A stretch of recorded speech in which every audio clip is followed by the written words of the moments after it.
What the bosses, but see, we found that out. We trialled, before we did fast food, we trialled the cinema chains. So it would say young, casual, part-time. We discovered we could do this with a 5-minute conversation. So we sort of tricked the fast food companies into coming to a product. We had a legal right of access. They didn't want us going back a house in the kitchen, all the rest of it. So we said, all right, you send them out one by one for a 5-minute conversation, and we will, we won't force the issue about accessing them in the web. They agreed to that, but in the process we managed to recruit several thousand over a relatively short period of time. Then we had the campaign, strikes, protests, concerts in the park, town hall public meetings, demonstrations up and down Queen Street. We broke the back of the first major company, which was KFC, when we had a high school student strike against youth rates that Unite Union helped organise. It had 1,000 high school students marching up and down the streets and occupying their stores, which upset the companies very much as well. We broke them politically. It was a political campaign as much as an industrial campaign. We went after the brand as much as anything else, and we managed to score enough points on our side of the ledger to force them into doing collective agreements. But it wasn't easy. After KFC, it was another 9 months before BK and McDonald's, and we've had 2-3 bouts to renew the contracts with McDonald's that have taken 9 months, 5 months. But yeah, every time it's a campaign. Do you have do you get politicians? Do you get political support? And does your union go out and endorse politicians that help you and help politicians that are labor friendly to get elected? Yes, we do. We're not affiliated to any political party, and Unite. We have a Labour Party in New Zealand, which was formed by the unions initially. It's become much more moderate than when it started. It's a much milder beast today than it used to be. But we have a Labour Party, and we have a Green Party that's that's getting about 12%. We have proportional representation election system, so the Green Party is influential, but they're generally quite friendly to Labour issues as well. We also have a mana party called the Mana Movement, which is the Maori people are the indigenous people of New Zealand, about 14% of the population. They lead this party, but it's strongly pro-working class and left-wing party, but a smaller party.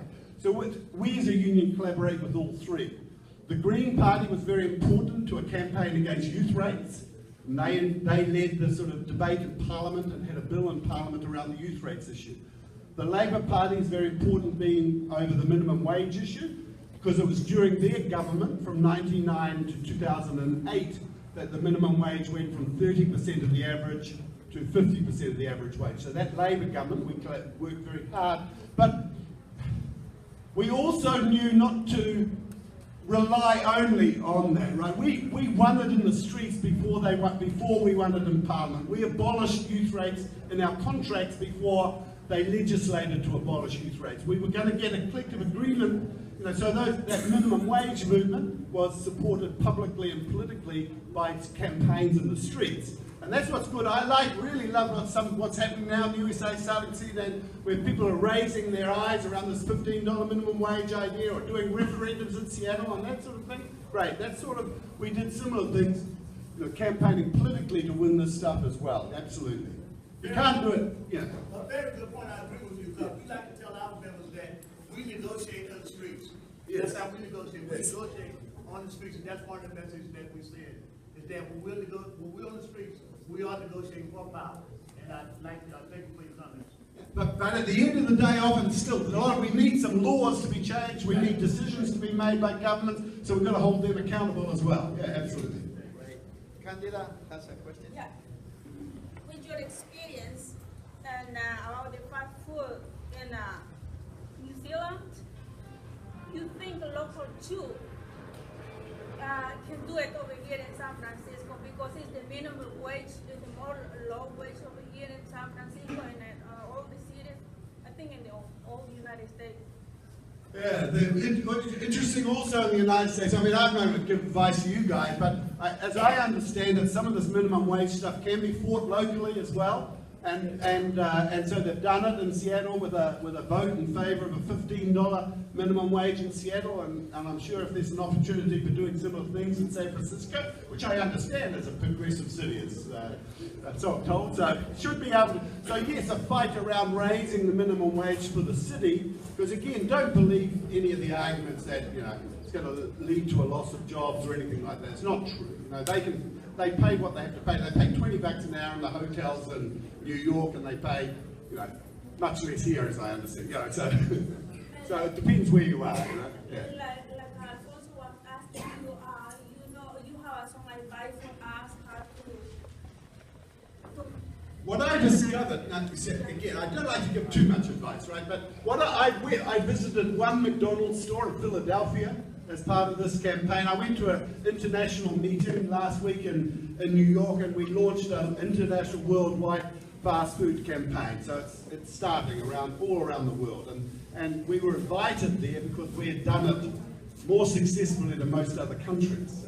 But what I discovered when I went into that McDonald's, and we sort of were just shifting, catching people at the shift paying change or walking in, where it was a little subterfuge thing of talking to people at the counter and catching people on their breaks and while they're cleaning tables. And I had a McDonald's worker with me from New Zealand who bonded instantly.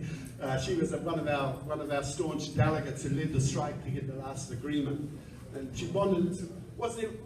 They were very, very open to joining a campaign to fight, to joining a union. They weren't directly asking the union, they were sort of asking them to join the fight, join the campaign. And these workers were very, very open to doing so. So I would be confident that the workers are up for it, Have the workers, if they feel confident, if they feel they can do things without being victimised too much. We have people victimised all the time in our campaign. It's going to happen. You can't. One level you can't. But if you can put enough protections in place that people can hold their jobs through periods when they might knock their roster around, then when people get that sort of confidence, then they will stand up and fight. I'm absolutely sure here and in the rest of the world. Great. So we're going to take one last question for the brother. Anybody else? Okay, I have then. a question. Yes. Yeah, the minimum wage should be higher here in the city because my understanding, the rents are so expensive, way high, that people cannot afford. And they are making new buildings and evicting the people that used to be living here for many years. They're evicting, they're throwing them out of the city, So, and they come up way far to come to work here. So the minimum wage should be higher now. It's true everywhere, right? In the big cities, the cost of living is higher. We're going to have a minimum wage that anyone can live on anywhere on one level, right? I think there's a case for a higher minimum wage in the cities. At least you can tackle it sort of city by city. We can't do it that way in New Zealand. We've just got a national law that governs that only. So cities don't have that power, or even we don't have states. So there's no. At the highest, we have to do it at the national level, not at all. All right, thank you very much. I'm going to, I had a bunch of these folders that I took to the international meeting, and I got about 15 left over, which has got a little history of the Unite Union and some of our materials. And so I'll just leave them up at the back there for those who are keen on reading a little bit more, written by me. Great. Very much.